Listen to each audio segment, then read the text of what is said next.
is how my skin is right now. It's not the worst it's looked, but it's definitely not the best.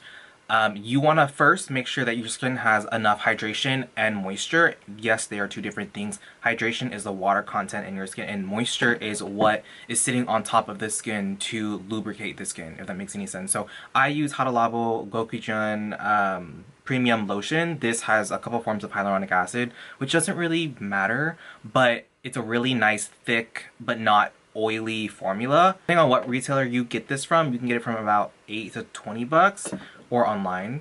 And then I also use Black Girl sunscreen. This is one of my favorite sunscreens. You can tell that I love it because I cut the top off to scoop up extra. I'm almost done with this anymore, but this one's really nice because there's no essential oils, no fragrance, no alcohols. This one is a bit thicker, and I like that personally because when you go in with makeup, it buffs on really well. I find that when you use really thin sunscreens, sometimes you get pilling and also sometimes you get dehydration. I feel like sunscreens dehydrate my skin a lot, so I like a thicker sunscreen and I use it as my moisturizer as well. So for acne, usually if you're going through active acne, there's a lot of dry spots around the breakout area. So like there's a dry spot around here, right here, and then there's like some around my mouth.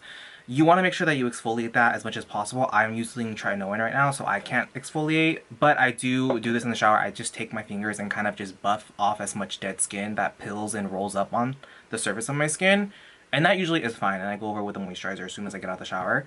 But I'm going to be using a skin tint. This is the Dior Face and Body foundation, the Backstage one. This is a little bit light, so I'm only going to be using a little bit and mixing it with a bronzer shade. I love the Makeup Forever HD skin palettes. I think this is in the shade medium. I got the wrong one. I got the one with the highlighter. I don't like that. If you can get the one with a blush, get the one with the blush. It'll save your life, and it's like the only thing you need in your routine. I'm going to mix that with a bronzer shade to get it a little bit darker. I like to make my foundation a slight bit darker because I find that it does help with correcting some discoloration. And also my body is a little bit more tan than my face, so it kind of helps compensate for that. But I'm just going to take a warmer shade. Scoop some of this out, maybe some of this one.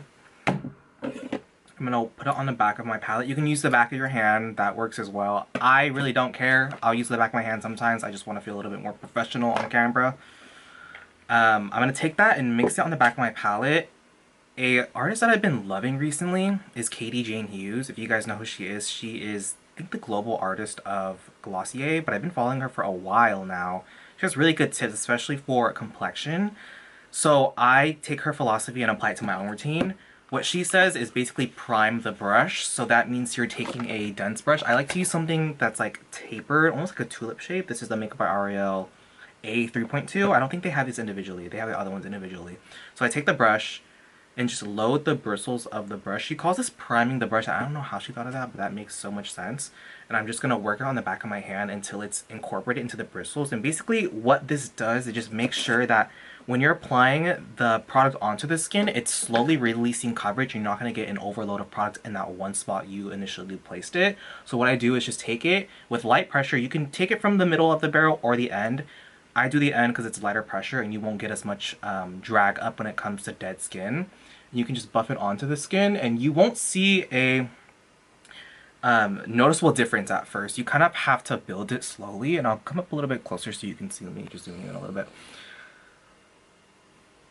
So what this does, it just tones the skin. You're not looking for a full amount of coverage. You're just looking for something to get rid of a little bit of the redness and soften a little bit of the distractions. And why I like this technique is because as you wear it throughout the day, it doesn't crease, and especially if your skin is impaired, like my skin is a bit dehydrated, you can kind of tell on my forehead that it's really tight. If your skin is dehydrated, adding more makeup makes it worse because it emphasizes how scaly the skin is. When you use a light layer, that allows the skin to be flexible throughout the day. Okay, so this is what the skin looks like up close. It's not fully covered, but you can definitely see a visible difference. And that's what I mean by toning the skin. You're basically adding a sheer veil of coverage and a little bit of color to mute some of the redness that we're having. So I'm using a little bit of this Kryolan TV paint stick, and I'm going to put that on the back of my hand. This is really waxy, but I like that because it really does stay in place. This is in the shade OB3. I'm using a dome-shaped pencil brush. This is Morphe E18. I'm buffing it and priming the brush like I did with the skin tint, so it's well incorporated into the bristles. The brushes do get really gunky though, so make sure you are washing them consistently. What I'm doing is adding a light amount of coverage in that area, buffing it to get a wash of color, and then doing a more pinpoint concealing so that it doesn't just look like there's concealer sitting on the skin. You can see how seamless that looks. I'm gonna go into a little bit more pigmented spots, blend it out. And I want you guys to realize that this routine is not for someone who wants full glam, especially if you like makeup to look like makeup. I like makeup to look a little bit more natural, especially on myself, because when you have acne, you don't want to just put it on all the time. Like, I love my glam, but if I could be a clean girl, I would love that. So that's what I'm gonna do. That's how it looks up close. Also, when it comes to acne coverage, you want to make sure that you're creating enough separation between the creams, liquids, and powders. What I mean by that is that when you go directly into wet skin with powder, it starts to cake up, and I'll show you what that looks like on a velour puff. I have a dirty one right here. Oh. But you can kind of see that there's product builds up on the fibers of the velour puff. That is when you know that the liquids and the powders are clumping together and they're not setting properly, and it's depositing onto your velour puff, and you don't want that. That's a waste of makeup and you're losing coverage that you worked so hard to build. So if you're really oily, you can use a matte setting spray. This is what I've been using recently. I don't really know if I like this. I do like the MAC Fix It matte spray, so if you can get your hands on that one, get your hands on that one. But this is the Huda Beauty Easy Bake Setting Spray. This one's okay. I don't like the spray. The spray kind of spits out a little bit, but this one's really nice because as it deposits that film on the skin, it does deposit a little bit of powder because there's powder suspended in this formula, and that helps a lot with a preset before you go in with more powder. I'm going to be using Kryolan Fixing Spray. This is just like the one size. If anything, it's better. This is just a film forming spray. It creates a layer on top of the skin, so when you go to set it with powder, you won't get the separation of creams on the skin. So I'm going to go in and do a layer of this. Let it dry down, and I'm going to go in with a little bit more creams. I'm just going to do cream blush on top. I've been liking the Rhode Pocket blushes recently. I have Sleepy Girl, but I also have Freckle that I love. I feel like doing unconventional blush placement actually looks a lot more natural because you don't really see everyone putting blush on the bottom of their jawline. So it kind of just looks like it's a natural flush. I naturally get flushed right here on my temple, so I'm going to add some right in this area. Down here. So I'm going to do some in this upside down U shape. I feel like that makes it look very sun-kissed. Do some on the nose, but I'm going to keep it just in this area. I feel like when you add blush in this nose bridge area, it makes the tip more bulbous, and I feel like I have a very bulbous nose tip. I'm going to keep it in this area and just extend it out like a V. A little bit on the chin, and I have a little bit of like a 5 o'clock shadow in this mouth area because I don't wax, I shave. So I'm going to use a blush. I like using pale blushes. I feel like everyone needs a pale blush in their drawer. This is e.l.f. Peach Perfect. I'm going to take a fluffier brush. This is actually an eyeshadow brush. I love working with eyeshadow brushes. And I'm going to buff this blush into the bristles of the brush. Also kind of mix it into the foundation to knock some of that extra pink out. So I'll kind of mix them together. Oh my god, my camera's gonna literally overheat. Ugh. I'm just gonna, you can see the difference, I'm gonna show you. But I'm just gonna stipple this on, actually no, I'm gonna buff it on because I feel like stippling is gonna deposit too much product. So basically with a corrector, you wanna make sure that it's the same value, if anything a little bit lighter, but still more saturated than your pigmented areas. So this, you can kind of see it's a bit more paler than this green hue above my lip, but it's a little lighter. But what I like about it is that there's not a lot of coverage to it, so you're not adding a lot of weight to the skin. You're just adding a light wash of color, and that's basically what correcting is. It's adding light washes of color to tone any areas down. So here is the skin up close. Really pretty. Okay, so before I set it with powders, so I'm not even on to powders yet, okay? I'm going to use another layer of Kryolan Fixing Spray.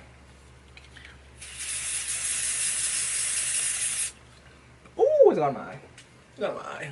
This is your savior. Anything that is in an aerosol bottle that creates a film on the skin, almost like a hairspray type of setting spray, that will create layers between your makeup, and that allows you to layer your makeup without it separating or making your makeup look patchy. So that is the second layer done. Now I'm gonna go in with powders, and the powders is a whole different thing. Powders will really transform your makeup. So I have my bronzer right here. These are the MAC Mineralized Skin Finish. I love these because they are a baked formula. If you guys don't know what a baked formula is, it is naturally a slurry, like a cream, and then they put it in a furnace or like an oven and it bakes the product. And so this is actually more unique than a talc based or a silica based powder because it actually has a bit more smoothing property to it. So I like using that for textured skin. I'm also gonna grab a blush. This is Gingerly from MAC. It just warms up the skin a little bit. And then we'll do a bit of a powder foundation just for extra coverage. So I have MAC Studio Fix Powder Plus Foundation. I love the MAC powders. Even after the reformulation, I still love it.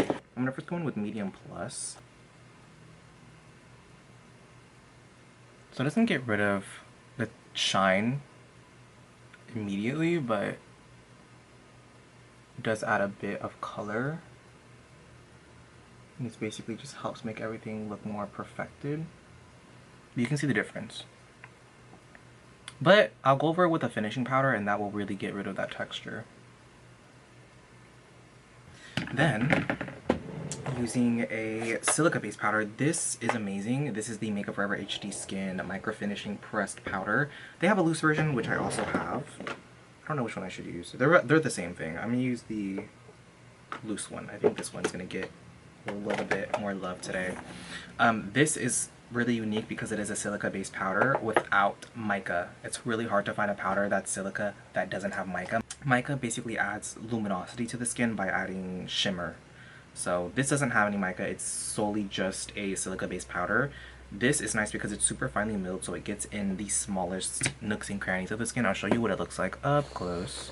So we'll zoom in, you see this texture right here? It is going to minimize the texture because it is so fine. You can see the difference already.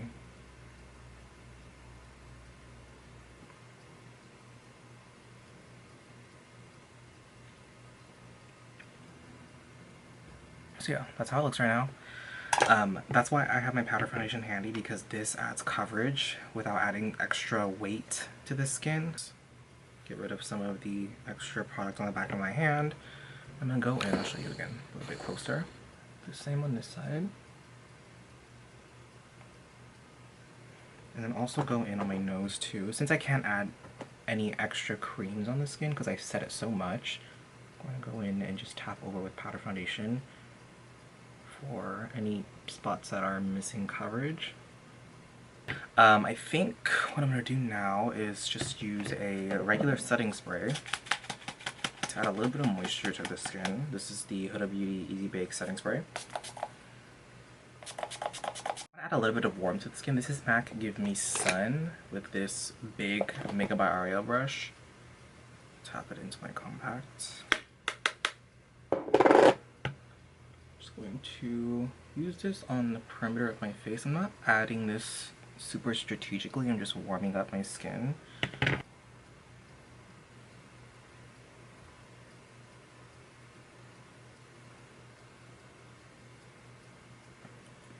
want a little bit more vibrance with my blush. I'm going to take this MAC Glow Play blush. I love this. The formula is amazing. Very smoothing, very blurring, but it's not super wet on the skin. And this Bdellium 963 BDHD, girl, is phase 2 extra small. I'm gonna apply this where I applied the cream blush. I'm gonna tap it on my brows. I'm gonna go in and just do some brow gel. This is the Got to Be Glued one. Actually put them more downwards. I feel like I like it like this. I'm gonna use this. I've been loving this. This is the NYX Lift and Snatch Brow Pen. This is in the shade Espresso. I'm just using that to fill in any like patchy areas. Not really the most conventional way to fill your brows in, but I think I like it on my face shape personally. I love this Shiseido eyelash curler. If you guys have a better one, let me know though, because I feel like there's something that this one, I think it's not really catching the ends of my eye. I've been loving this Too Faced Better Than Sex Foreplay Primer. It's a primer, but it's black, but I use it as a mascara because it holds a curl really well. My lashes are super thin, and they don't hold curl really well, so this has been my favorite for like 3 years. I blend my lip liner in with a small little pencil brush. I think this is a Morphe brush, but it wasn't part of a set, so don't really know which one it was. I got it like years ago, I swear. That. I think I'm just gonna do like a clear gloss. I've been loving this Ola Henriksen Palette Preserve Lip Treatment. This is in the shade or flavor Citrus Sunshine.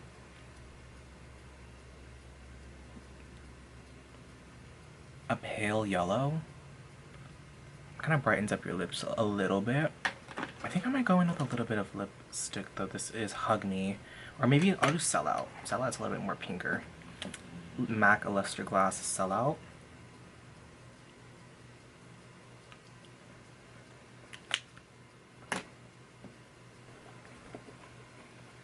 And yeah, that's it. That is how I get my little cute natural base for acne. If you guys want to see a little close-up, this is how the texture looks up close. It's not perfect, but that's not really what I'm looking for. I'm looking for just a little light base to hide the distractions. You can even do like fake freckles. I think I might do like beauty marks. I actually love the way those look. Put on top of those little spots I have. This is what I've compiled over the years of having acne. I feel like this wears the best. It looks good in cameras. It just wears nice. It's flexible. Feels like skin. But yeah, I do love glam. There's a certain time for glam, but this is my everyday, and it just looks lived in. It looks lived in. It looks pretty. It looks like you.